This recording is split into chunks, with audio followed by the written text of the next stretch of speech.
남편이 사고 후 뇌사 판정을 받은 아내의 귀에 속삭였습니다. 유진아, 네가 죽어야 가치가 3배로 뛰어.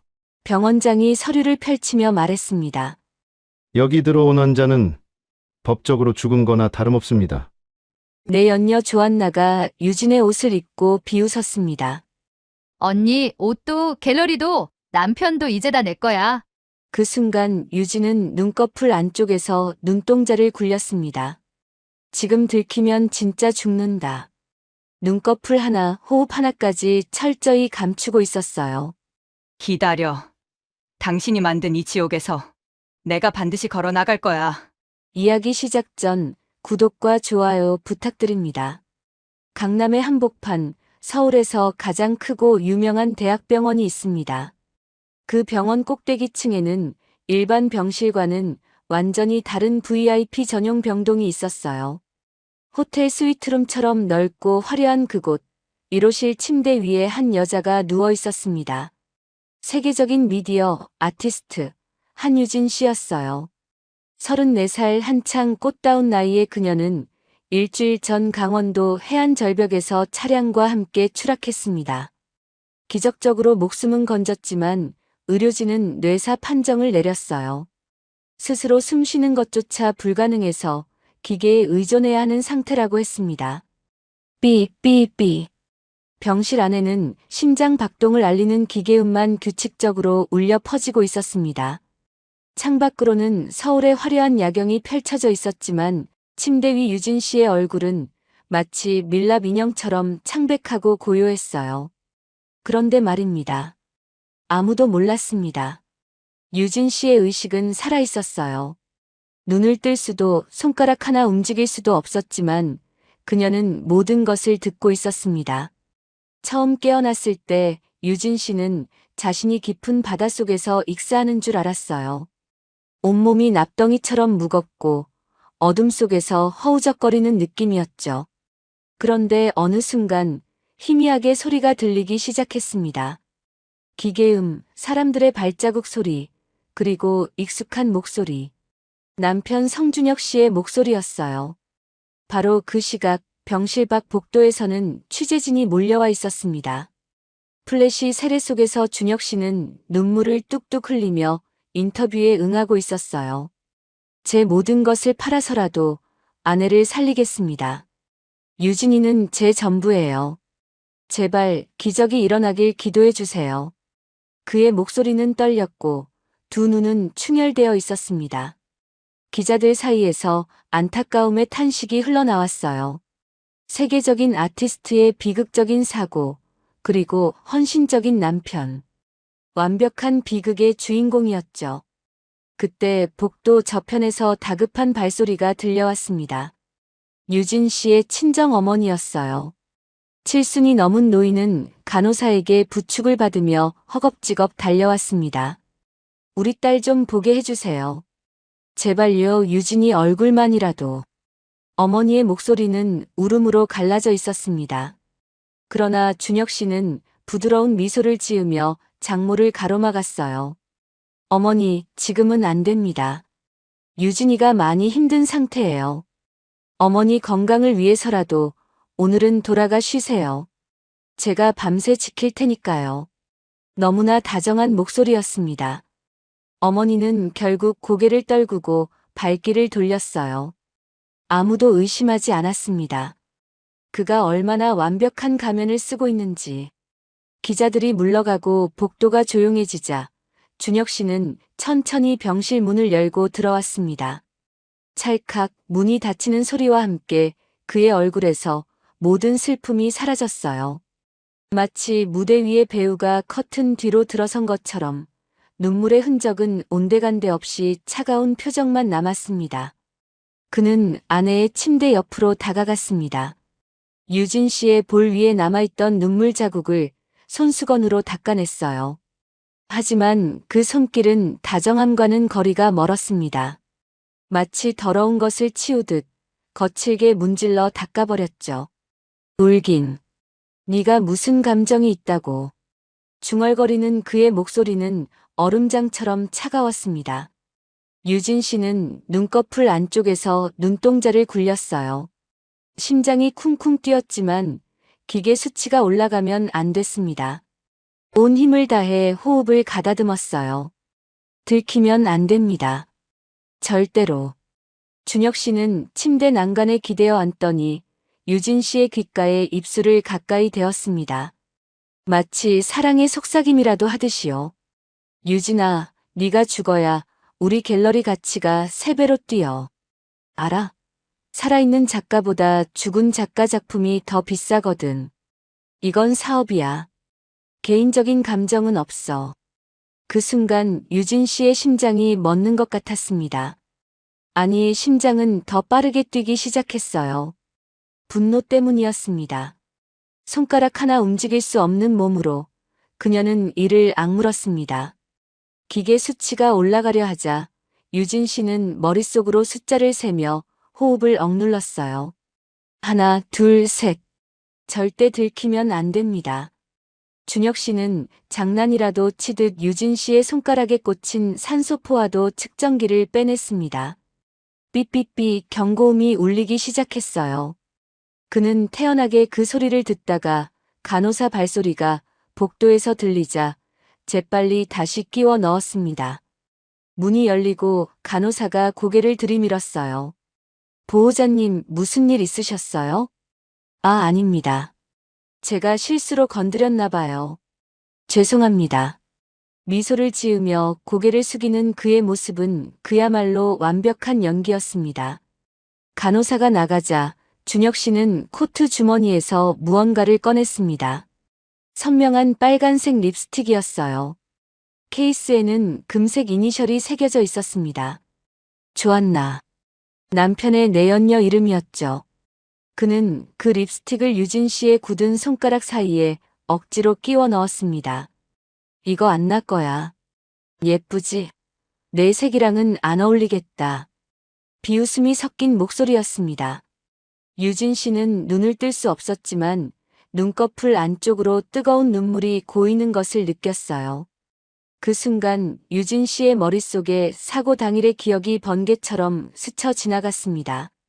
강원도 드라이브를 가자던 남편의 다정한 제안. 해질녘 절벽 위에서 마셨던 와인. 그리고 급커브 구간에서 브레이크를 밟았을 때 아무런 반응이 없던 그 공포의 순간. 사이드 미러에 비친 남편의 얼굴. 그는 웃고 있었습니다. 유진 씨는 그제야 모든 것을 이해했어요. 사고가 아니었습니다. 계획된 살인이었던 겁니다. 잠시 후 준혁 씨의 휴대폰이 울렸습니다.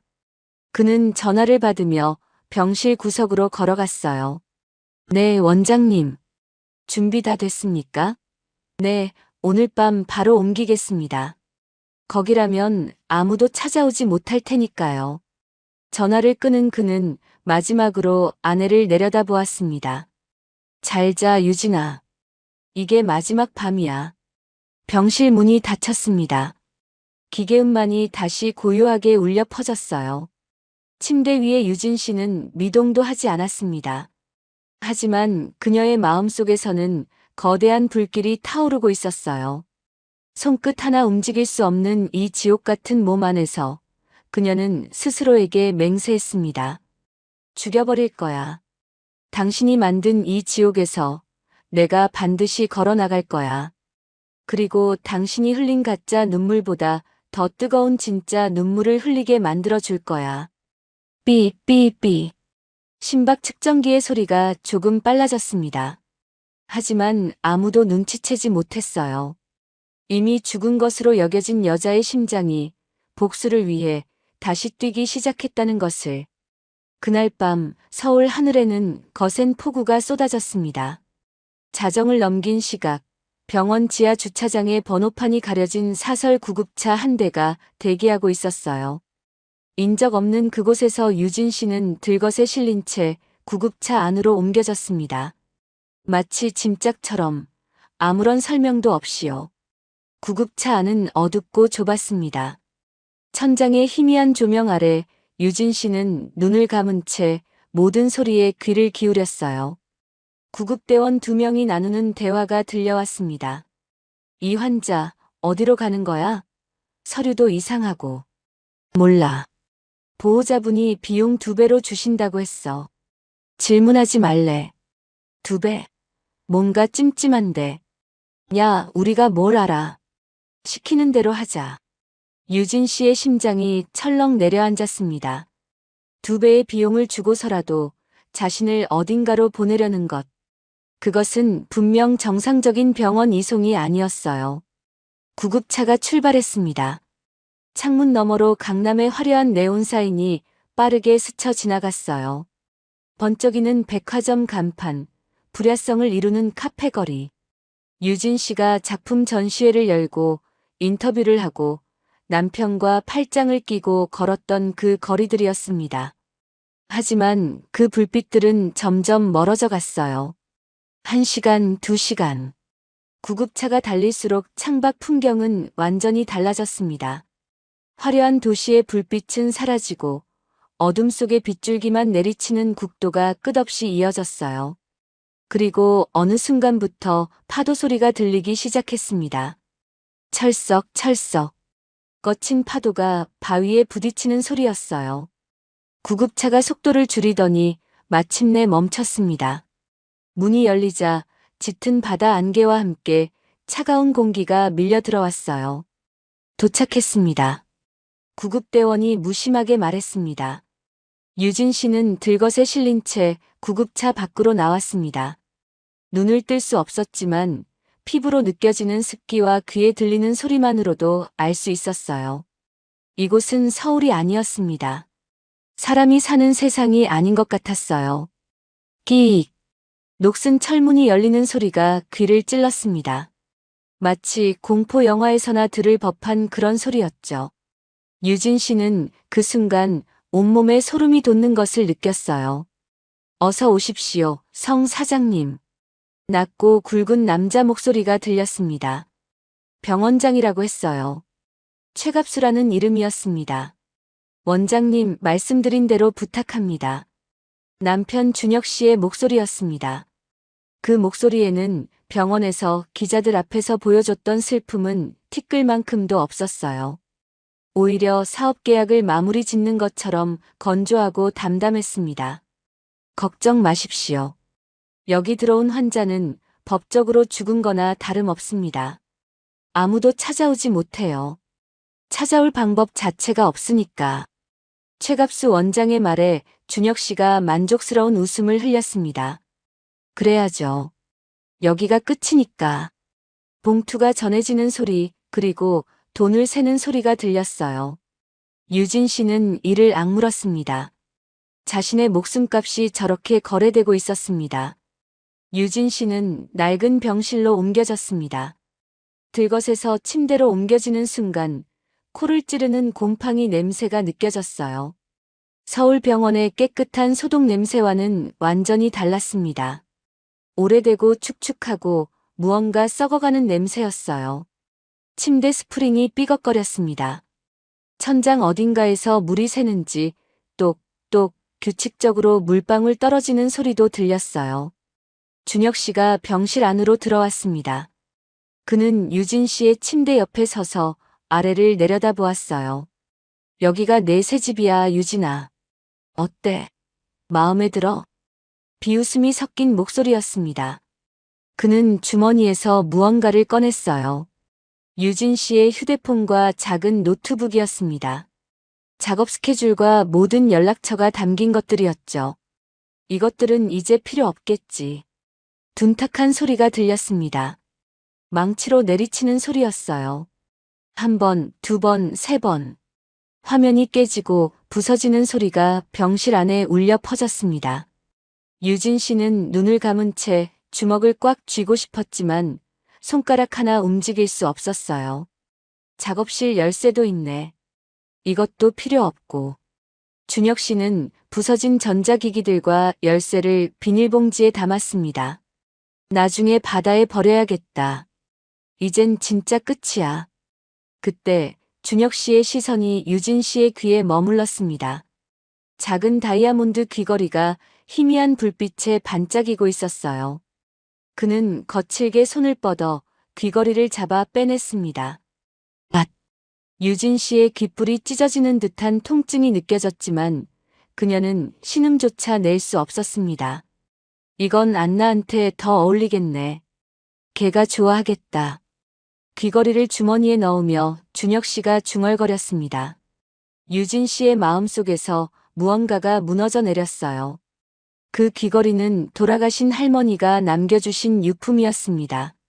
손녀 결혼식 날 직접 귀에 걸어주시며 행복하게 살아라고 하셨던 세상에서 가장 소중한 물건이었어요.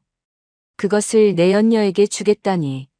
준혁 씨가 병실 문을 열고 나가며 최갑수 원장에게 말했습니다. 이 환자는 면회 금지입니다. 기록도 최소화하세요. 아시겠죠? 물론이죠. 여기선 그게 기본입니다. 문이 닫혔습니다. 유진 씨는 홀로 남겨졌어요. 어둠 속에서 천천히 눈을 떴습니다. 흐릿한 시야에 낡은 천장이 보였어요. 페인트가 벗겨지고 곳곳에 누런 얼룩이 져 있었습니다. 창문 쪽으로 시선을 돌리니 철창이 박혀 있었어요. 감옥 같았습니다. 창밖으로 깎아지른 절벽이 보였습니다. 그 아래로 검은 바다가 포효하듯 파도를 일으키고 있었어요. 탈출은 불가능해 보였습니다. 유진 씨는 속으로 중얼거렸습니다. 내가 사라져도 아무도 모르겠구나. 절망이 파도처럼 밀려왔어요. 하지만 유진 씨는 그 절망을 억눌렀습니다. 대신 오른손 검지손가락 끝에 온 정신을 집중했어요. 움직여. 움직여봐. 아무 반응이 없었습니다. 한 번 더. 또 한 번. 그때였어요. 손가락 끝이 아주 미세하게, 정말 눈에 보일까 말까 하게 떨렸습니다. 유진 씨의 눈에서 눈물이 흘러내렸어요. 하지만 그것은 슬픔의 눈물이 아니었습니다. 살아있어. 나는 아직 살아있어. 파도 소리가 창문을 때렸습니다. 이 외딴 절벽 끝, 세상에서 완전히 지워진 이곳에서 한 여자의 복수가 조용히 시작되고 있었습니다. 유진 씨가 청아 요양병원에 갇힌 지 사흘째 되는 날이었습니다. 그날 오후 병실 문이 열리더니 익숙한 발자국 소리가 들려왔어요. 남편 준혁 씨였습니다. 하지만 이번에는 혼자가 아니었어요. 날카로운 하이힐 소리가 함께 따라왔습니다. 톡톡톡. 유진 씨는 그 발소리만으로도 누군지 알 수 있었어요. 조안나. 에이블 갤러리의 수석 큐레이터이자 남편의 내연녀였습니다. 어머, 여기 진짜 끔찍하다. 이런 데서 지내고 있었어? 안나의 목소리에는 놀람이 아닌 즐거움이 묻어 있었습니다. 마치 동물원 우리 안의 짐승을 구경하는 것 같은 어조였어요. 조용하고 좋잖아. 아무도 안 와. 준혁 씨가 대답했습니다. 그는 가방에서 와인병을 꺼냈어요. 코르크를 따는 소리가 병실 안에 울려 퍼졌습니다. 여기서 마셔도 돼? 병원인데. 병원이 아니야. 여긴 무덤이지. 두 사람이 킥킥거리며 웃었습니다. 유진 씨는 눈을 감은 채 이를 악물었어요. 손끝에 힘을 주었지만 여전히 몸은 움직이지 않았습니다. 그저 귀로 모든 것을 들을 수밖에 없었어요. 와인 잔이 부딪히는 소리가 났습니다. 자, 우리의 새로운 시작을 위해. 새로운 시작. 좋다, 그 말. 두 사람은 건배를 했습니다. 바로 유진 씨의 침대 옆에서요. 안나가 가방에서 서류 뭉치를 꺼냈습니다. 탁자 위에 펼쳐놓더니 계산기를 두드리기 시작했어요. 자, 여기 봐. 유진 씨 작품 중에 빛의 부활 시리즈가 제일 비싸잖아. 이거 사후에 경매 올리면 최소 30억은 나와. 30억? 응. 살아있을 때는 20억 정도였는데 작가가 비극적으로 죽으면 가격이 뛰거든. 예술계에서는 흔한 일이야. 준혁 씨가 감탄하듯 휘파람을 불었습니다. 역시 안나야. 계산이 빠르다니까. 그게 다가 아니야. 미발표 작품들 있잖아. 스케치북에 있는 것들. 이것들 정리해서 유작 전시회 열면 또 수십억이야. 유작 전시회라. 근사하네. 유진 씨의 심장이 쿵쿵 뛰었습니다. 유작 전시회. 자신이 죽은 후에 열릴 전시회를 벌써 계획하고 있었던 겁니다.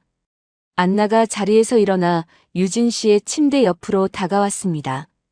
그녀는 유진 씨의 얼굴을 내려다보며 비웃듯 말했어요. 언니, 들려요? 언니 작품들 내가 다 팔아줄게. 고마워해야 해. 유진 씨는 미동도 하지 않았습니다. 하지만 마음속에서는 불길이 타오르고 있었어요.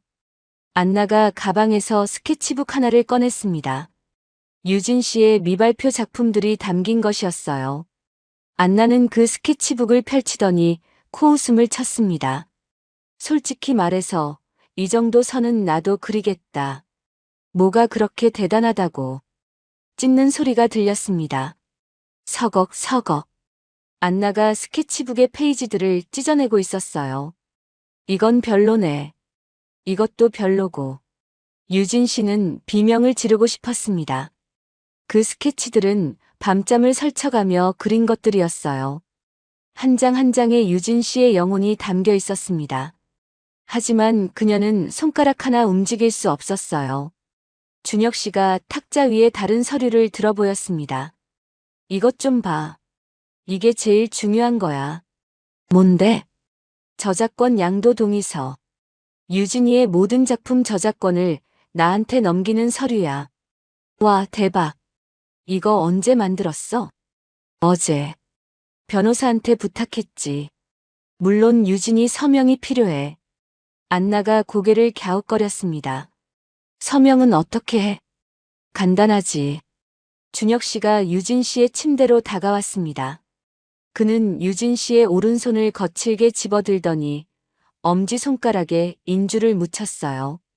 그리고 서류 위에 꾹 눌러 찍었습니다. 이렇게 하면 돼. 무인은 서명이랑 같은 효력이거든. 안나가 박수를 치며 웃었습니다. 천재다 진짜. 역시 내 남자야. 유진 씨는 속으로 울부짖었어요. 내 작품을, 내 평생의 작품들을 이렇게 빼앗아가다니. 준혁 씨가 안나를 뒤에서 껴안으며 속삭였습니다. 유진이가 죽으면 갤러리 이름을 바꿀 거야.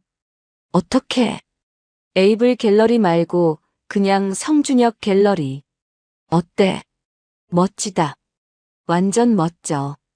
두 사람이 입을 맞추었습니다. 유진 씨의 침대 바로 옆에서요. 유진 씨의 눈 뒤편에서 뜨거운 것이 차올랐습니다. 내 피땀이 서린 그곳을 내 이름으로 바꾼다고. 잠시 후 안나가 병실 한쪽에 놓인 보따리를 가리켰습니다. 저건 뭐야? 아, 유진이 옷들. 집에서 가져왔어. 여기서는 필요 없으니까. 안나가 보따리를 뒤지기 시작했어요.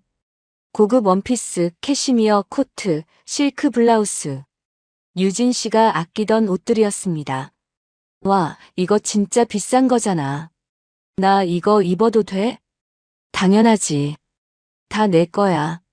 안나가 유진 씨의 캐시미어 코트를 꺼내 입었습니다. 그녀는 거울 앞에서 이리저리 포즈를 취하더니 유진 씨의 침대 옆으로 다가왔어요. 언니, 어때? 나한테 더 잘 어울리지? 그녀는 유진 씨의 귓가에 입술을 대고 속삭였습니다. 이제 주인이 바뀌었어. 옷도 갤러리도 남편도 다 내 거야. 유진 씨는 눈을 감은 채 주먹을 쥐고 싶었습니다. 하지만 손가락 하나 움직일 수 없었어요. 대신 마음속으로 되뇌었습니다. 기다려. 반드시 기억할 거야. 오늘 네가 한 말, 한 행동, 전부. 그때 준혁 씨의 휴대폰이 울렸습니다. 그는 전화를 받으며 창가로 걸어갔어요. 네, 보험사죠? 네, 수익자 변경 서류 보냈습니다. 네, 단독 수익자로요. 감사합니다. 전화를 끊은 준혁 씨가 씩 웃었습니다. 보험금도 정리됐어. 유진이가 죽으면 50억이 내 통장으로 들어와. 50억? 응. 2년 전에 가입했거든. 그때부터 계획한 거야. 안나가 감탄하듯 준혁 씨를 바라보았습니다. 당신 진짜 무서운 사람이다. 무섭긴. 똑똑한 거지. 두 사람이 다시 웃었습니다. 유진 씨는 침대 위에서 모든 것을 듣고 있었어요. 2년 전. 그때부터 이 모든 것을 계획했다는 말. 그동안 다정하게 웃어주던 남편의 얼굴이 떠올랐습니다. 모든 것이 거짓이었어요. 하지만 유진 씨는 무너지지 않았습니다. 오히려 마음속에서 차갑고 단단한 무언가가 형성되고 있었어요. 그래, 2년을 계획했다고. 그럼 나는 평생을 걸어서라도 너희를 무너뜨릴 거야. 두 사람이 병실을 나선 후 유진 씨는 홀로 어둠 속에 남겨졌습니다. 창밖에서는 파도가 여전히 절벽을 때리고 있었어요. 그녀는 다시 오른손 검지에 정신을 집중했습니다. 움직여. 제발. 손끝이 미세하게 떨렸습니다. 어제보다 조금 더 큰 움직임이었어요. 유진 씨의 입꼬리가 아주 조금 눈에 보일까 말까 하게 올라갔습니다. 기다려, 조금만. 유진 씨가 청아 요양병원에 갇힌 지 일주일이 지났습니다. 매일 아침 간호조무사가 들어와 링거를 갈고 기저귀를 확인하고 기계적으로 나가버렸어요. 누구도 유진 씨에게 말을 걸지 않았습니다. 마치 이미 죽은 사람을 다루듯 차갑고 무심했어요. 그날도 똑같은 하루가 시작되려는 참이었습니다. 그런데 병실 문이 열리더니 낯선 발소리가 들려왔어요. 하이힐도 아니고 무거운 구두 소리도 아니었습니다. 가볍고 조심스러운 운동화 소리였어요. 안녕하세요. 저는 물리치료사 박민지입니다. 오늘부터 이 환자분 담당하게 됐어요. 젊고 맑은 목소리였습니다. 유진 씨는 눈을 감은 채 귀를 기울였어요. 물리치료? 뇌사 환자한테 무슨 물리치료야? 간호조무사가 퉁명스럽게 대꾸했습니다. 욕창 방지랑 근육 경직 예방이요. 기본 케어는 해야죠. 마음대로 해. 어차피 오래 안 갈 테니까. 간호조무사가 나가고 병실 안은 조용해졌습니다. 민지 씨는 한동안 말없이 서 있었어요. 그러다 천천히 침대 옆으로 다가왔습니다. 작가님. 민지 씨가 작은 목소리로 말했습니다. 유진 씨의 귀가 번쩍 열렸어요. 작가님이라고 불렀습니다.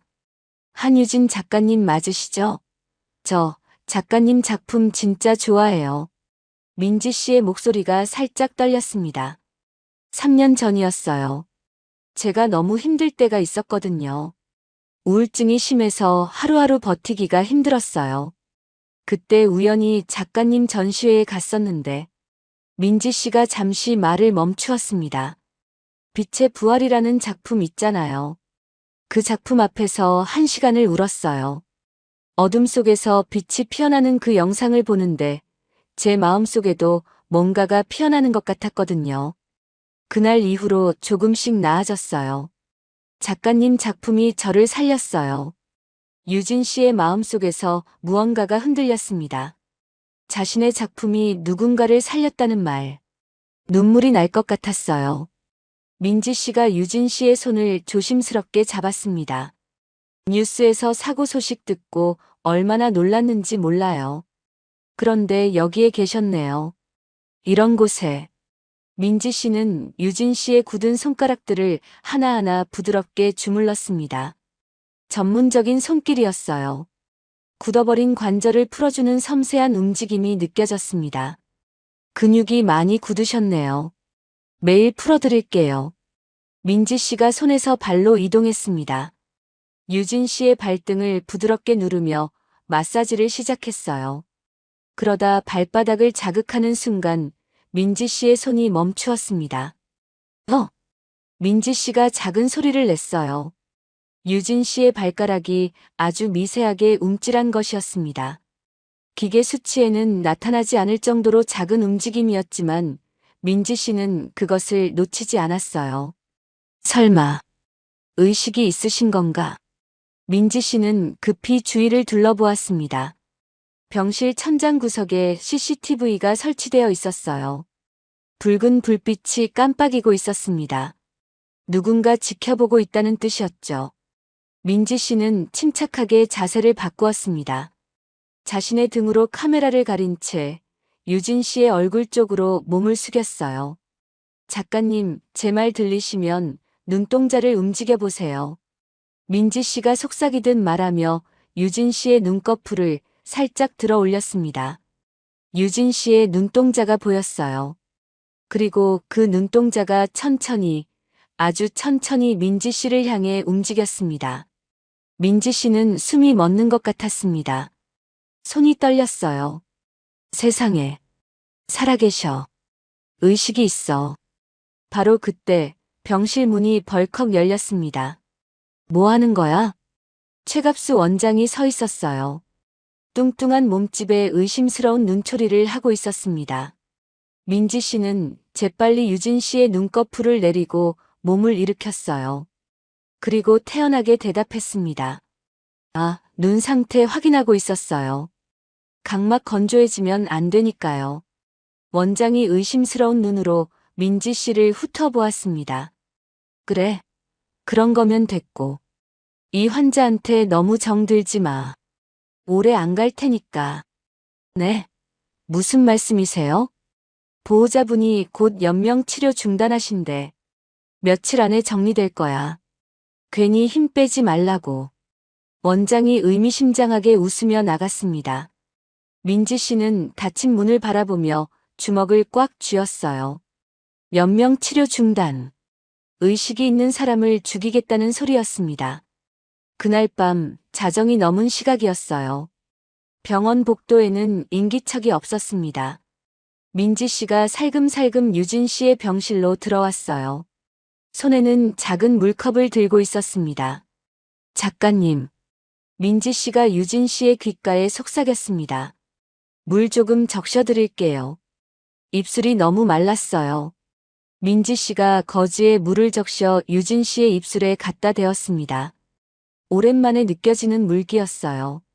유진 씨는 마르고 갈라진 입술로 그 물기를 느꼈습니다. 작가님, 제가 다 봤어요. 민지 씨가 조용히 말했습니다. 눈동자가 움직이셨잖아요. 살아계시죠? 의식이 있으시죠? 유진 씨는 온 힘을 다해 손끝에 정신을 집중했습니다. 움직여야 해. 지금 아니면 안 돼. 그녀의 오른손 검지가 떨리기 시작했어요. 그리고 아주 천천히 25cm 정도 떨어진 민지 씨의 손등 위로 움직였습니다. 민지 씨가 숨을 죽였어요. 유진 씨의 손가락이 그녀의 손바닥 위에 닿았습니다. 그리고 떨리는 손가락으로 글씨를 쓰기 시작했어요. 살려줘. 민지 씨의 눈에서 눈물이 흘러내렸습니다. 그녀는 유진 씨의 손을 꼭 잡았어요. 작가님, 대체 무슨 일이 있는 거예요? 왜 이런 곳에 계신 거예요? 유진 씨는 다시 민지 씨의 손바닥 위에 글씨를 썼습니다. 힘들었지만 한 글자 한 글자 또박또박 적었어요. 조안나. 민지 씨가 고개를 갸웃거렸습니다. 좋았나요? 그게 누구예요? 유진 씨가 다시 글씨를 썼어요. 내연녀. 민지 씨의 눈이 커졌습니다. 사고. 계획. 민지 씨는 그제야 모든 것을 이해했어요. 사고가 아니었구나. 계획된 살인 미수였구나. 세상에. 이건 살인이잖아요. 민지 씨의 목소리가 떨렸습니다. 그 순간 유진 씨의 눈에서 눈물이 흘러내렸어요. 일주일 만에 처음 흘리는 눈물이었습니다. 말을 할 수 없는 서름, 움직일 수 없는 고통, 그 모든 것이 눈물이 되어 흘러내렸습니다. 민지 씨가 조용히 유진 씨의 눈물을 닦아주었어요. 작가님, 제가 도와드릴게요. 절대 이렇게 죽게 두지 않을 거예요. 유진 씨가 민지 씨의 손을 꼭 쥐었습니다. 아주 약한 힘이었지만 그 속에는 간절함이 담겨 있었어요. 민지 씨는 유진 씨의 귓가에 속삭였습니다. 기다리세요. 반드시 여기서 나가실 수 있게 해드릴게요. 창밖으로 보이는 바다 위로 달빛이 흩뿌려지고 있었습니다. 지옥 같은 이곳에서 유진 씨는 마침내 한 줄기 빛을 만났습니다. 민지 씨와 유진 씨의 비밀스러운 만남이 있은 다음 날이었습니다. 민지 씨는 아침 일찍 유진 씨의 병실로 들어왔어요. 손에는 물리치료 도구 가방을 들고 있었습니다. 하지만 그녀의 눈빛은 어제와 달랐어요. 날카롭고 조심스러웠습니다. 작가님, 물리치료 왔어요. 민지 씨가 평범하게 인사했습니다. 하지만 유진 씨의 손을 잡으며 손바닥에 글씨를 썼어요. 조용희. 유진 씨는 미동도 하지 않았습니다. 민지 씨는 물리치료를 하는 척하면서 병실 구석구석을 살펴보았어요. 천장 모서리에 CCTV가 있었습니다. 어제 본 것이었죠. 그런데 오늘은 더 자세히 봤어요. 하나가 아니라 2대였습니다. 서로 다른 각도에서 병실 전체를 비추고 있었어요. 민지 씨는 유진 씨의 베개를 고쳐주는 척하며 베개 밑을 만져보았습니다. 그때 손끝에 작고 딱딱한 것이 걸렸어요. 아주 조심스럽게 꺼내보니 손톱만 한 크기의 검은색 물체였습니다. 도청기. 민지 씨는 숨이 턱 막혔어요. 얼굴이 굳어지려는 것을 간신히 참았습니다. 자연스럽게 베개를 다시 제자리에 놓고 유진 씨의 손바닥에 글씨를 썼어요. 또 청기. 유진 씨의 손가락이 미세하게 떨렸습니다. 알겠다는 신호였어요. 민지 씨는 그날 밤 자정이 넘어서 다시 병실로 왔습니다. 이번에는 작은 손전등을 가져왔어요. 불을 켜지 않고 손전등만으로 병실 구석구석을 조사했습니다. 침대 밑 프레임에 하나, 창문 커튼 봉 안쪽에 하나, 베개 밑에 하나, 도청기가 총 3개나 숨겨져 있었어요. 민지 씨는 유진 씨의 귓가에 입술을 바짝 대고 숨소리보다 작은 목소리로 속삭였습니다. 작가님, 도청기 3개, CCTV 2대예요. 우리가 하는 말 다 듣고 있어요.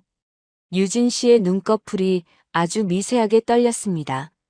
앞으로는 손바닥 글씨로만 대화해요. 목소리는 절대 안 돼요. 민지 씨가 유진 씨의 손을 잡았습니다. 유진 씨가 떨리는 손가락으로 민지 씨의 손바닥에 글씨를 썼어요. 알겠어. 그때부터 2 사람의 침묵의 대화가 시작되었습니다. 다음 날 오후 민지 씨가 물리치료를 하러 왔을 때였어요. 민지 씨는 도청기가 있다는 것을 알면서 일부러 큰 소리로 말했습니다.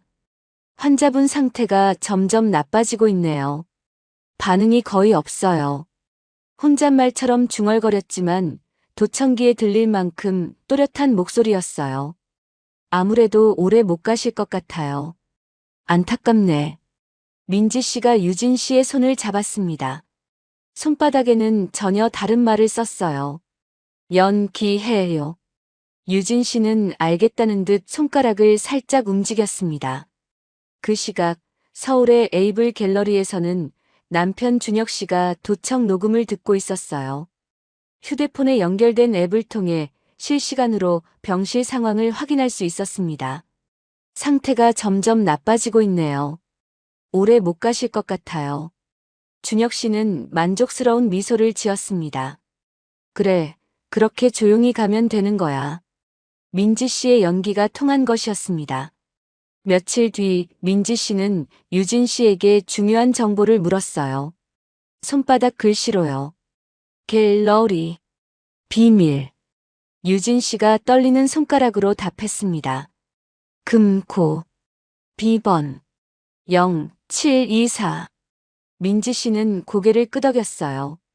갤러리에 비밀 금고가 있고 비밀번호는 724라는 뜻이었습니다. 유진 씨가 다시 썼어요. 장부. 이중. 이중장부가 있다는 말이었습니다. 남편의 비리 증거가 거기에 있다는 뜻이었어요. 민지 씨는 희망이 보이기 시작했습니다. 하지만 문제가 있었어요. 외부와 연락할 방법이 없었던 겁니다. 민지 씨는 병원 사무실 전화를 몰래 사용하려 했습니다. 하지만 발신 기록이 모두 원장에게 보고된다는 것을 알게 되었어요. 휴대폰도 마찬가지였습니다. 이 병원은 특수한 장비로 모든 통신을 감시하고 있었어요. 완전히 고립된 곳이었습니다. 민지 씨는 퇴근 시간을 이용하기로 했어요. 병원에서 차로 30분 거리에 있는 작은 편의점까지 갔습니다. 거기서 선불 휴대폰을 샀어요. 자신의 이름이 남지 않는 전화기였습니다. 이걸로 바깥과 연락할 수 있어요. 민지 씨가 다음 날 밤 유진 씨의 손바닥에 썼습니다. 유진 씨의 손가락이 떨렸어요. 희망이 생긴 것이었습니다. 하지만 며칠 뒤 예상치 못한 일이 벌어졌습니다. 그날 오후 병실 문이 갑자기 벌컥 열렸어요. 남편 준혁 씨가 들어왔습니다. 표정이 심상치 않았어요. 요즘 상태가 어떤지 직접 보러 왔어. 그는 유진 씨의 침대 옆으로 성큼성큼 다가왔습니다. 민지 씨는 마침 물리치료 중이었어요. 가슴이 철렁 내려앉았지만 애써 평정을 유지했습니다. 보호자분이시군요. 물리치료 중이었어요. 잠깐 비켜봐. 준혁 씨가 민지 씨를 밀치듯 옆으로 밀어냈습니다. 그리고 유진 씨의 얼굴을 뚫어지게 쳐다보았어요. 유진아, 들려? 대답이 없었습니다. 준혁 씨가 갑자기 유진 씨의 팔목을 거칠게 잡았습니다. 그리고 세게 비틀었어요. 아프면 소리 질러봐. 유진 씨의 팔목에서 뼈가 삐걱거리는 느낌이 났습니다. 엄청난 통증이 밀려왔어요. 비명을 지르고 싶었습니다. 하지만 유진 씨는 이를 악물었어요. 혀를 깨물었습니다. 이가 부서지는 한이 있어도 움직이면 안 됐습니다. 민지 씨가 재빨리 개입했어요.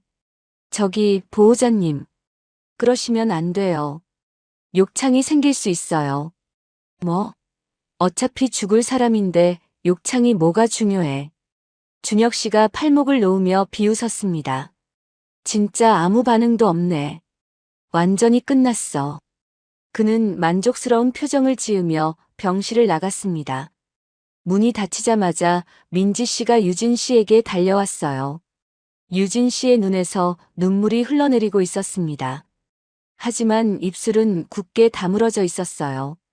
민지 씨가 손바닥에 썼습니다. 잘했어요. 유진 씨의 손가락이 민지 씨의 손을 꼭 잡았습니다. 그날 밤 유진 씨는 민지 씨의 도움으로 도청기를 역이용하기로 했어요. 이불 속에서 아주 작은 신음소리를 냈습니다. 마치 숨이 넘어가기 직전의 사람처럼요. 도청기가 그 소리를 잡았습니다. 다음 날 서울에서 그 녹음을 들은 준혁 씨가 안나에게 말했어요. 이제 곧 끝이야. 신음소리가 들리더라고. 며칠 안에 정리될 것 같아. 잘 됐네. 유작 전시회 준비나 하자. 두 사람은 웃었습니다. 유진 씨의 함정에 빠진 줄도 모르고요.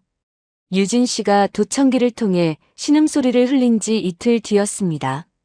그날 오후 병실 문이 열리더니 남편 준혁 씨와 최갑수 원장이 함께 들어왔어요. 두 사람의 표정이 심상치 않았습니다. 준혁 씨는 서류 봉투를 들고 있었어요. 원장님, 오늘 사인하러 왔습니다. 아, 연명 치료 중단 동의서 말씀이시죠? 원장이 능숙하게 서류를 꺼내 탁자 위에 펼쳤습니다. 두꺼운 서류 뭉치였어요. 여기, 그리고 여기에 사인해 주시면 됩니다. 준혁 씨가 만년필을 꺼내 서류 곳곳에 사인을 했습니다. 사각사각 펜 소리가 병실 안에 울려 퍼졌어요. 이걸로 법적 절차는 끝났습니다. 72시간 뒤에 기계를 끄겠습니다. 72시간이요? 그렇게 오래 걸려요? 준혁 씨가 불만스러운 표정을 지었습니다. 법적으로 그렇게 정해져 있어요. 혹시 모를 기적을 위한 대기 시간이라고 하죠. 물론 기적 같은 건 없겠지만 원장이 웃으며 말했습니다. 알겠습니다. 72시간 뒤면 모레 자정이네요. 그때 다시 오겠습니다. 네, 그때 뵙겠습니다. 두 사람이 악수를 나눴어요. 유진 씨의 목숨이 72시간으로 정해지는 순간이었습니다. 두 사람이 나간 뒤 민지 씨가 병실로 뛰어들어왔어요. 그녀는 복도에서 모든 대화를 엿들었던 것이었습니다. 민지 씨가 유진 씨의 손을 잡고 손바닥에 급하게 썼어요. 72시간. 유진 씨의 손가락이 떨렸습니다. 민지 씨가 주머니에서 휴대폰을 꺼냈어요. 물리치료 시간을 핑계로 잠시 병실에 혼자 있을 수 있었습니다. 그녀는 탁자 위에 놓인 서류를 재빨리 촬영했어요. 찰칵 찰칵. 연명 치료 중단 동의서의 모든 페이지를 남겼습니다. 이 증거. 민지 씨가 유진 씨의 손바닥에 썼어요. 48시간 전. 민지 씨는 다급해졌습니다. 그녀는 그날 밤 유진 씨에게 손바닥 글씨로 말했어요. 시간 없어요. 계획. 앞당겨야. 유진 씨가 손가락으로 답했습니다. 어떻게? 민지 씨는 잠시 생각하다가 대답했어요. 안경. 가져올게요. 유진 씨의 작업실에 있던 스마트 안경. 원격으로 영상을 촬영하고 전송할 수 있는 특수 장비였어요. 유진 씨가 미디어 아트 작업에 쓰던 것이었습니다. 민지 씨는 선불 휴대폰으로 유진 씨의 오랜 조수에게 연락했어요. 유진 씨가 손바닥에 적어준 번호였습니다. 조수는 아직 유진 씨의 작업실 열쇠를 가지고 있었어요. 네. 유진 선생님이 살아계세요? 의식이 있으시다고요? 조수의 목소리가 떨렸습니다. 자세한 건 나중에 설명드릴게요. 지금 급해요. 선생님 작업실에 있는 스마트 안경, 저한테 보내주실 수 있어요? 물론이죠. 바로 보낼게요. 36시간 전. 민지 씨는 병원 사무실에서 위험한 일을 시도했습니다. 유진 씨의 뇌파 검사 기록을 찾으려 했어요. 조작된 기록이라면 증거가 될 수 있었습니다. 컴퓨터 앞에 앉아 파일을 뒤지는데 갑자기 뒤에서 목소리가 들렸어요. 거기서 뭐 하는 거야? 보안 요원이었습니다. 민지 씨는 심장이 멎는 것 같았어요. 하지만 침착하게 일어나며 대답했습니다. 아, 화장실 찾고 있었어요. 여기 어디예요? 화장실은 복도 끝이야. 여긴 사무실인데. 아, 죄송해요. 길을 잘 몰라서요. 민지 씨가 어색하게 웃으며 나왔습니다. 등에 식은땀이 흘렀어요. 그 시각 병실에서 유진 씨는 홀로 사투를 벌이고 있었습니다. 민지 씨가 가져다 준 작은 지압기구를 손바닥 안에 쥐고 살을 파고들며 감각을 깨우고 있었어요. 찌릿찌릿한 통증이 느껴질 때마다 희망이 생겼습니다. 움직여. 조금만 더. 손가락이 떨렸습니다. 그리고 천천히 손목이 돌아갔어요. 일주일 전에는 손가락 끝만 움직였는데 이제는 손목까지 가능해졌습니다. 미세한 진전이었지만 유진 씨에게는 기적이었어요. 24시간 전. 민지 씨가 작은 상자 하나를 들고 병실로 들어왔습니다. 스마트 안경이 도착한 것이었어요. 물리치료 도구예요. 민지 씨가 CCTV를 의식하며 큰 소리로 말했습니다. 그리고 유진 씨의 손바닥에 썼어요. 도착했어요. 유진 씨의 입꼬리가 아주 미세하게 올라갔습니다. 그날 오후 예상치 못한 방문객이 왔어요. 남편 준혁 씨였습니다. 마지막으로 보러 왔어. 그는 유진 씨의 침대 옆에 서서 내려다보았습니다. 손에는 작은 약병이 들려 있었어요. 이거 진통제야. 마지막 선물이지. 고통 없이 가라고. 그가 유진 씨의 입술을 벌리려 했습니다. 약병 뚜껑을 열었어요. 바로 그때 민지 씨가 문을 열고 들어왔습니다. 보호자님, 정기 검진 시간이에요. 잠시 나가주시겠어요? 검진? 지금? 네, 의사 선생님이 곧 오세요. 죄송하지만 규정이라서요. 준혁 씨가 짜증스러운 표정을 지었습니다. 하지만 약병을 주머니에 넣으며 일어났어요. 알았어. 어차피 내일이면 끝이니까. 그가 나간 뒤 민지 씨가 유진 씨의 손을 꼭 잡았어요. 괜찮아요? 유진 씨가 손가락으로 답했습니다. 고마워. 12시간 전. 자정이 가까워지고 있었습니다. 민지 씨는 유진 씨의 귓가에 숨소리보다 작게 속삭였어요. 내일 자정이에요. 준비되셨죠? 유진 씨가 민지 씨의 손을 꼭 쥐었습니다. 떨리지만 단단한 악력이었어요. 유진 씨는 생각했습니다. 72시간 동안 단 한순간도 잠들지 않았어요. 복수에 대한 생각이 그녀를 깨어있게 했습니다. 창밖으로 검은 바다가 보였습니다. 내일이면 모든 것이 끝납니다. 죽거나 살거나. 유진 씨는 눈을 감았어요. 반드시 살아서 걸어 나갈 거야. 연명 치료 중단까지 남은 시간은 이제 10시간이었습니다. 민지 씨는 한밤중에 유진 씨의 병실로 들어왔어요. 손에는 어제 도착한 스마트 안경이 들려 있었습니다. 작고 평범해 보이는 검은색 안경이었어요. 민지 씨가 유진 씨의 귓가에 바짝 입을 대고 속삭였습니다. 작가님, 이 안경 어떻게 쓰는 건지 저한테 알려주셔야 해요. 유진 씨는 떨리는 손으로 민지 씨의 손바닥에 글씨를 썼어요. 눈동자. 조작.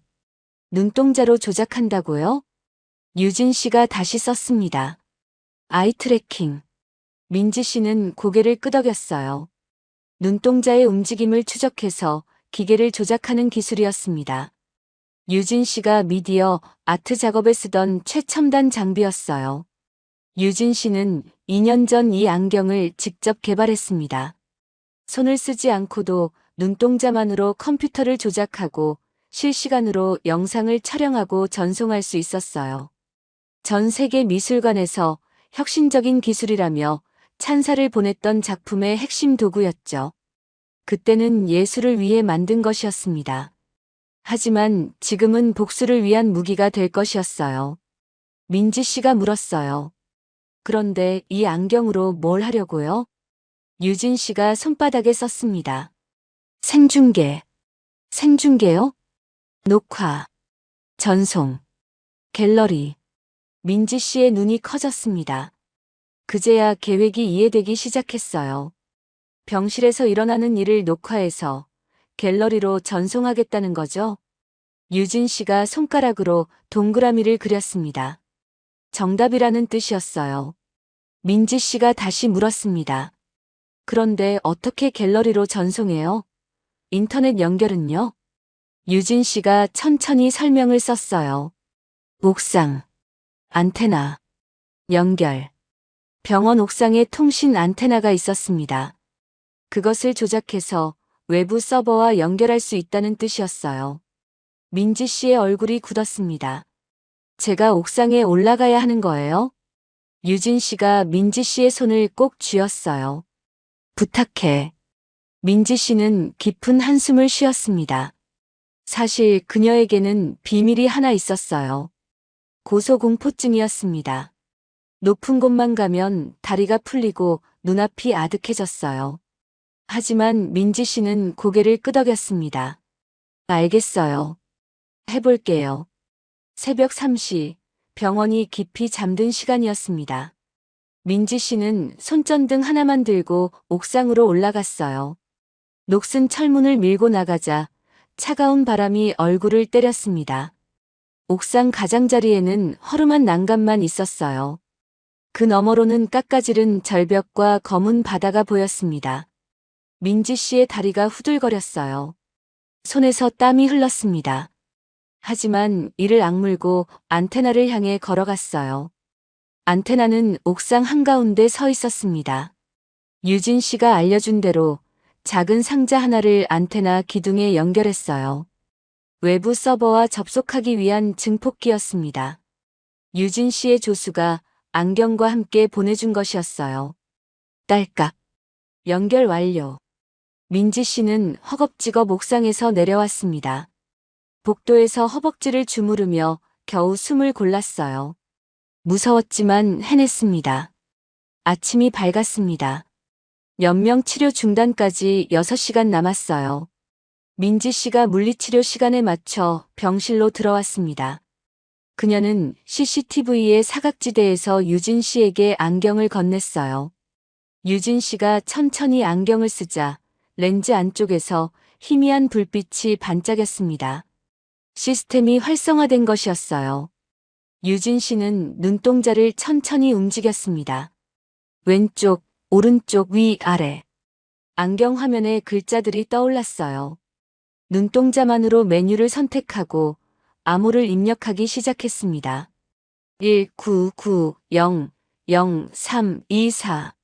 유진 씨의 생년월일이었어요. 외부 클라우드 서버에 접속하기 위한 비밀번호였습니다. 접속 성공. 안경 화면에 파란 글씨가 떠올랐습니다. 유진 씨의 눈가에 눈물이 맺혔어요. 몸은 움직일 수 없었지만 세상과 다시 연결된 것이었습니다. 유진 씨는 눈동자를 움직여 에이블 갤러리의 메인 서버에 접속했어요. 2년 전 유진 씨는 갤러리 전시 시스템을 직접 설계했었습니다. 그때 만들어둔 비밀 통로가 있었어요. 백도어라고 불리는 것이었습니다. 관리자 몰래 시스템에 들어갈 수 있는 숨겨진 문이었죠.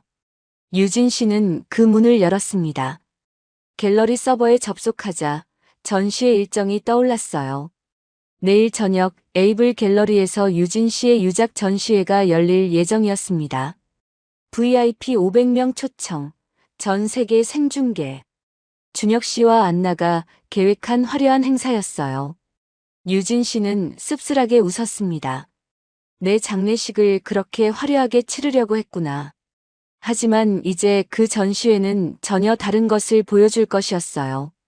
유진 씨는 갤러리의 메인 스크린 시스템에 자신의 안경 영상을 연결했습니다. 오늘 밤 자정 병실에서 일어나는 모든 일이 갤러리로 생중계될 것이었어요. 민지 씨가 유진 씨의 손바닥에 물었어요. 됐어요? 유진 씨가 고개를 아주 미세하게 끄덕였습니다. 그리고 하나 더. 민지 씨는 병실 천장 환풍구에 초소형 카메라를 설치했어요. 유진 씨의 안경이 정면을 찍는다면 이 카메라는 위에서 전체를 내려다볼 수 있었습니다. 이 각도면 모든 게 다 찍혀요. 민지 씨가 손바닥에 썼어요. 유진 씨는 마지막으로 갤러리 서버에 영상 하나를 올렸습니다. 전시회 오프닝에 재생될 인트로 영상이었어요. 어둠 속에서 한 줄기 빛이 피어나는 영상과 함께 글자가 떠올랐습니다. 당신들이 보게 될 것은 예술이 아닙니다. 진실입니다. 유진 씨는 안경을 벗고 민지 씨에게 건넸습니다. 자정이 되면 다시 착용해야 했어요. 창밖으로 해가 지고 있었습니다. 무대는 준비되었어요. 이제 남은 것은 공연뿐이었습니다. 해가 완전히 지고 병원 창밖으로 칠흑 같은 어둠이 내려앉았습니다. 자정까지 1시간 남았어요. 민지 씨가 마지막으로 병실에 들어왔습니다. 그녀는 유진 씨에게 스마트 안경을 건네며 손바닥에 썼어요. 모든 준비 끝. 유진 씨가 안경을 받아들었습니다. 손이 떨렸지만 눈빛은 단단했어요. 민지 씨가 다시 썼습니다. 이제 작가님 차례. 유진 씨는 민지 씨의 손을 꼭 쥐었어요. 지난 2주간 함께 준비해온 모든 것이 오늘 밤 결정될 것이었습니다. 유진 씨는 생각했어요. 10년간 전 세계 무대에서 수많은 전시회를 열었습니다. 뉴욕, 파리, 도쿄. 수천 명의 관객 앞에 섰었죠. 하지만 오늘 밤의 공연이 가장 중요했습니다. 실패하면 죽는 무대였으니까요. 민지 씨가 병실을 나가기 전 창문 쪽을 가리키며 손바닥에 썼어요. 신호. 보낼게요. 유진 씨가 고개를 미세하게 끄덕였습니다. 밤 11시 50분. 병실 문이 열렸습니다. 발소리가 여러 개 들렸어요. 남편 준혁 씨, 내연녀 안나, 그리고 최갑수 원장이었습니다. 드디어 왔네요. 준혁 씨의 목소리에는 흥분이 묻어 있었어요. 그의 손에는 샴페인 병이 들려 있었습니다. 자정까지 10분 남았어요. 미리 축하해도 되겠죠? 안나가 킥킥거리며 말했어요. 그녀는 유진 씨의 캐시미어 코트를 입고 있었습니다. 최갑수 원장이 트레이를 들고 왔어요. 그 위에는 주사기와 약병이 놓여 있었습니다. 자정 정각에 투여하겠습니다. 고통 없이 편안하게 가실 겁니다. 고통 없이? 그럴 필요 있나요? 안나가 비웃으며 말했습니다. 펑. 샴페인 코르크가 터졌어요. 거품이 솟아오르며 병실 바닥에 떨어졌습니다. 준혁 씨가 3개의 잔에 샴페인을 따랐어요. 자, 새로운 시작을 위해. 세 사람이 잔을 부딪혔습니다. 딸그랑 맑은 소리가 울렸어요. 바로 유진 씨의 침대 옆에서요. 유진 씨는 눈을 감은 채 안경을 쓰고 있었습니다. 안경 렌즈 안쪽에서 붉은 불빛이 깜빡이고 있었어요. 녹화 중이라는 표시였습니다. 지금 이 순간 모든 것이 기록되고 있었어요. 안나가 준혁 씨에게 안기며 속삭였습니다. 드디어 당신 거예요.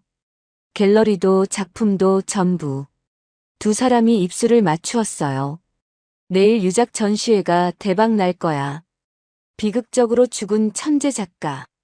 작품 가격이 2배, 3배로 뛸 거라고.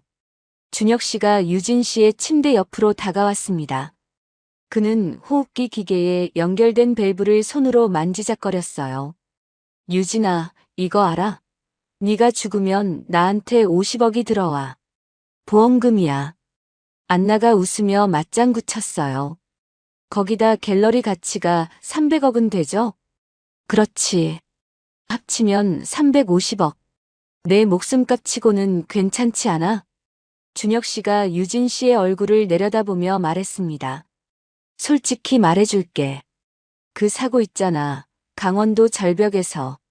그거 사고 아니야. 유진 씨의 심장이 쿵 뛰었어요. 드디어 입을 열었습니다. 브레이크 오일을 빼두는 게 제일 어려웠어. 정비소 놈한테 돈 좀 줬지. 근데 완벽했지? 네가 커브 구간에서 브레이크를 밟는 순간 난 이미 차에서 뛰어내렸거든.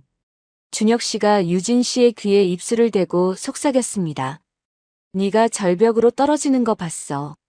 솔직히 시원했어. 유진 씨의 눈 뒤편에서 뜨거운 것이 차올랐습니다.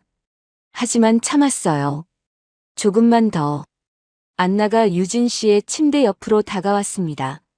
그녀는 유진 씨의 뺨을 손바닥으로 때렸어요. 찰싹 날카로운 소리가 울렸습니다. 야, 들려? 죽어서도 우리한테 돈 벌어줘서 고마워. 내 작품 다 내 거야, 이제. 안나가 다시 한번 뺨을 때렸어요. 유진 씨의 눈에서 눈물 한 줄기가 흘러내렸습니다. 하지만 세 사람은 눈치채지 못했어요. 그저 죽어가는 사람의 생리적 반응이라고 생각했죠. 자, 시간 됐네요. 최갑수 원장이 시계를 보며 말했습니다. 자정 정각이었어요. 그는 주사기에 약물을 채웠습니다. 투명한 액체가 주사기 안에서 찰랑거렸어요. 이걸로 끝입니다. 원장이 유진 씨의 팔에 꽂힌 정맥 주사줄을 잡았습니다. 주사기 바늘이 줄에 가까워졌어요. 바로 그 순간이었습니다. 창문 쪽에서 작은 불빛이 3번 깜빡였어요. 민지 씨가 보내는 신호였습니다. 그리고 갑자기 병실의 모든 전등이 꺼졌습니다. 뭐야, 정전이야? 준혁 씨가 당황한 목소리로 외쳤어요. 삐. 유진 씨의 심박 측정기에서 길고 날카로운 경고음이 울렸습니다. 화면에는 심장 박동 그래프가 일직선으로 변해 있었어요. 심장이 멈췄다는 뜻이었습니다. 뭐야, 왜 이래? 안나가 비명에 가까운 소리를 질렀어요. 어둠 속에서 아무것도 보이지 않았습니다. 세 사람은 당황해서 우왕좌왕했어요. 원장님, 불 좀 켜요. 기다려요. 비상등이 곧 켜질 겁니다. 그때였습니다. 어둠 속에서 희미한 빛이 피어났어요. 병실 벽면에 영상이 투사되기 시작했습니다. 마치 거대한 스크린처럼요. 영상 속에는 방금 전 준혁 씨의 얼굴이 클로즈업되어 있었어요. 그리고 그의 목소리가 병실 안에 울려 퍼졌습니다. 브레이크 오일을 빼두는 게 제일 어려웠어. 네가 절벽으로 떨어지는 거 봤어. 솔직히 시원했어. 준혁 씨의 얼굴이 하얗게 질렸습니다. 뭐야 이게. 벽면에 글자가 떠올랐어요. 당신들이 보게 될 것은 예술이 아닙니다. 진실입니다. 유진 씨가 천천히 눈을 떴습니다. 그리고 어둠 속에서 차가운 목소리가 흘러나왔어요. 내 마지막 전시회에 오신 걸 환영해요, 여러분. 내 마지막 전시회에 오신 걸 환영해요, 여러분. 유진 씨의 목소리가 어둠 속에서 울려 퍼졌습니다. 준혁 씨는 믿을 수 없다는 표정으로 침대를 바라보았어요. 어둠에 적응된 눈으로 보니 유진 씨가 천천히 상체를 일으키고 있었습니다. 유진아, 네가 왜 어떻게? 준혁 씨의 목소리가 떨렸어요. 유진 씨가 침대 난간을 붙잡고 몸을 일으켰습니다. 2주 동안 움직이지 못했던 몸이었어요. 팔다리가 후들거렸지만 그녀는 이를 악물고 버텼습니다. 놀랐어요? 나도 놀랐어요. 내가 아직 살아있다는 게. 유진 씨의 눈이 어둠 속에서 빛났어요. 뭐야 이게? 뇌사 아니었어? 안나가 히스테리에 가까운 비명을 질렀습니다. 뇌사. 그건 당신들이 원했던 거죠. 난 처음부터 다 듣고 있었어요. 당신들이 내 침대 옆에서 와인을 마시며 내 장례식을 계획할 때도, 내 작품을 팔아치울 순서를 정할 때도, 전부. 유진 씨가 한 발짝 앞으로 내딛었습니다. 다리가 휘청거렸지만 넘어지지 않았어요. 그때 병실 벽면에 새로운 영상이 투사되었습니다. 준혁 씨와 안나가 유진 씨의 스케치북을 찢으며 웃던 장면이었어요. 이 정도 선은 나도 그리겠다. 뭐가 그렇게 대단하다고. 안나의 목소리가 병실에 울려 퍼졌습니다. 안나의 얼굴이 하얗게 질렸어요. 이거 어디서 나오는 거야? 우리 녹화된 거야? 유진 씨가 손가락으로 자신의 안경을 가리켰습니다. 내 눈이 카메라예요. 2주 동안 당신들이 한 모든 짓을 녹화했어요. 바로 그 순간 서울 강남의 에이블 갤러리에서는 유작 전시회가 한창이었습니다. 거대한 전시장에는 500명이 넘는 VIP 손님들이 모여 있었어요. 유명 정치인, 재벌가 자녀들, 해외 컬렉터들, 모두 한유진 작가의 마지막 작품을 보기 위해 온 사람들이었습니다. 전시장 중앙의 대형 스크린에는 유진 씨의 대표작들이 상영되고 있었어요. 아름다운 빛과 색채의 향연. 관객들은 샴페인 잔을 들고 감탄하며 작품을 감상했습니다. 그런데 갑자기 화면이 바뀌었어요. 어둡고 낡은 병실이 나타났습니다. 그리고 한 남자의 얼굴이 클로즈업 되었어요. 브레이크 오일을 빼두는 게 제일 어려웠어. 네가 절벽으로 떨어지는 거 봤어. 솔직히 시원했어. 전시장이 술렁거리기 시작했습니다. 저거 성준혁 대표 아니야? 뭐라고 한 거야? 브레이크 오일. 속삭임이 점점 커졌어요. 사람들이 스마트폰을 꺼내 화면을 촬영하기 시작했습니다. 화면 하단에 글자가 떠올랐습니다. 더 사일런트 갤러리 침묵이 증언하다. 지금 보시는 영상은 실시간 생중계입니다. 전시장이 아수라장이 되었어요. 사람들이 웅성거리며 화면을 주시했습니다. 누군가 소리쳤어요. 이거 인터넷으로도 생중계되고 있어. 실시간 시청자가 10만 명이야. 30초 후 시청자 수는 50만을 넘었습니다. 1분 후에는 100만 명을 돌파했어요. 청아 요양병원 병실로 돌아가겠습니다. 준혁 씨의 주머니에서 휴대폰이 미친 듯이 진동하기 시작했어요. 알림음이 끊이지 않았습니다. 여보세요? 뭐? 갤러리에서 무슨 영상이 나온다고? 그가 휴대폰 화면을 보자 수천 개의 알림이 쏟아지고 있었어요. SNS 댓글, 기자들의 전화, 문자 메시지. 휴대폰이 터질 것 같았습니다. 살인자, 악마, 감옥 가라. 댓글들이 끝없이 올라왔어요. 이게 뭐야? 어떻게 된 거야? 준혁 씨가 당황해서 소리쳤습니다. 최갑수 원장이 병실 문을 열고 나가려 했어요. 하지만 문이 열리지 않았습니다. 문이 안 열려요. 잠겨 있어요. 원장이 문을 쾅쾅 두드렸지만 소용없었습니다. 민지 씨가 밖에서 잠가둔 것이었어요. 유진 씨가 천천히 준혁 씨에게 다가갔습니다. 당신이 나한테 했던 말 기억나요? 이건 사업이라고 했죠. 개인적인 감정은 없다고. 유진 씨가 준혁 씨의 멱살을 움켜쥐었어요. 힘이 약했지만 그 눈빛만큼은 날카로웠습니다. 나도 개인적인 감정은 없어요. 이건 그냥 예술이에요. 내 마지막 작품. 제목은 너의 파멸. 준혁 씨가 유진 씨의 손을 뿌리치려 했어요. 이 미친년이. 그가 주먹을 치켜들었습니다. 바로 그 순간 쾅. 병실 문이 박살나며 열렸어요. 검은 전투복을 입은 경찰 특공대원들이 쏟아져 들어왔습니다. 움직이지 마. 손들어. 성준혁, 최갑수, 조한나. 살인 미수 및 공모 혐의로 현행범 체포한다. 경찰들이 세 사람의 팔을 뒤로 젖히고 수갑을 채웠어요. 안 돼. 이건 오해야. 난 아무것도 안 했어. 안나가 발버둥을 쳤지만 소용없었습니다. 그때 경찰들 뒤에서 민지 씨가 나타났어요. 그녀의 눈에는 눈물이 맺혀 있었습니다. 제가 신고했어요. 일주일 전에 선불폰으로 증거를 보냈어요.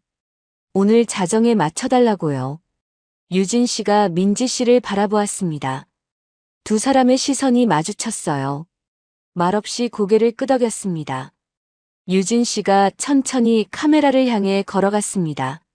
스마트 안경을 통해 전 세계 수백만 명이 지켜보고 있었어요. 시청자 여러분. 유진 씨의 목소리가 떨렸지만 또렷했습니다. 이것이 제 마지막 작품입니다. 제목은 진실. 죽은 줄 알았던 사람이 직접 보여드리는 가장 잔인하고 가장 아름다운 진실입니다. 병실 밖으로 준혁 씨와 안나, 원장이 끌려나갔어요. 그들의 비명소리가 복도에서 메아리 쳤습니다. 유진 씨는 창밖을 바라보았습니다. 절벽 너머로 동이 트고 있었어요. 새벽빛이 검은 바다 위에 황금색으로 번지고 있었습니다. 끝났어요. 드디어 끝났어요. 유진 씨의 무릎이 꺾였습니다. 민지 씨가 달려와 그녀를 부축했어요. 작가님 괜찮으세요? 유진 씨가 민지 씨의 손을 꼭 잡았습니다. 고마워요. 당신이 아니었으면. 두 사람의 눈에서 동시에 눈물이 흘러내렸습니다. 6개월이 흘렀습니다. 서울중앙지방법원 대법정에는 취재진과 방청객들로 가득 차 있었어요. 세상을 떠들썩하게 만들었던 에이블 갤러리 살인 미수 사건의 최종 선고 공판이 열리는 날이었습니다. 피고인석에는 세 사람이 앉아 있었어요. 남편 성준혁, 내연녀 조한나, 그리고 청아요양병원 원장 최갑수였습니다. 6개월 전만 해도 고급 양복을 입고 와인을 마시던 사람들이었어요. 하지만 지금은 수인복을 입고 고개를 숙인 채 앉아 있었습니다. 재판장이 판결문을 읽기 시작했어요. 피고인 성준혁은 살인 미수, 보험 사기, 문서 위조 등의 혐의로 징역 25년을 선고한다. 준혁 씨의 얼굴이 하얗게 질렸습니다. 피고인 조한나는 살인 미수 공모, 저작권 침해 등의 혐의로 징역 15년을 선고한다. 안나가 벌떡 일어났어요. 저는 시킨 대로 했을 뿐이에요. 다 준혁 씨가 시킨 거라고요. 그러자 준혁 씨도 소리쳤습니다. 거짓말하지 마. 네가 먼저 유진이 작품 팔자고 했잖아. 뭐라고요? 당신이 브레이크를 조작한 거잖아. 너도 다 알고 있었으면서. 두 사람이 법정에서 서로에게 죄를 떠넘기며 추하게 싸웠어요. 방청석에서 탄식과 야유가 쏟아졌습니다. 피고인 최갑수는 살인 미수방조, 의료법 위반, 그리고 과거 은폐되었던 다른 환자 사망 사건에 대한 혐의로 무기징역을 선고한다. 원장의 얼굴이 흑빛으로 변했어요. 청아요양병원에서 숨진 다른 환자들의 유족들이 집단 소송을 제기했고 추가 범죄들이 줄줄이 드러났던 것입니다. 방청석 맨 뒷줄에서 유진 씨가 조용히 그 모습을 지켜보고 있었어요. 6개월 동안 재활 치료를 받은 그녀는 이제 지팡이 없이도 걸을 수 있게 되었습니다. 유진 씨는 아무런 표정 없이 법정을 바라보았어요. 울지도 웃지도 않았습니다. 한때 남편이었던 사람, 한때 동료였던 사람. 하지만 이제 그들은 그저 스쳐 지나가는 풍경일 뿐이었어요. 유진 씨는 소리 없이 자리에서 일어났습니다.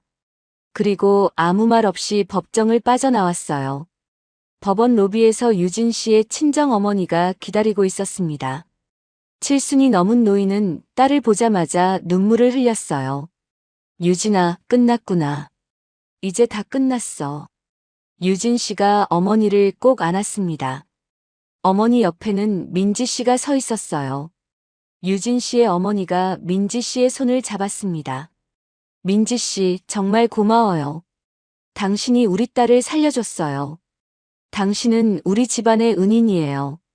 민지 씨가 고개를 저었어요. 아니에요, 어머니. 저는 그냥 제가 해야 할 일을 했을 뿐이에요. 유진 씨가 민지 씨를 바라보았습니다. 민지 씨, 할 얘기가 있어요. 두 사람은 법원 앞 벤치에 나란히 앉았어요. 가을바람이 불어왔습니다.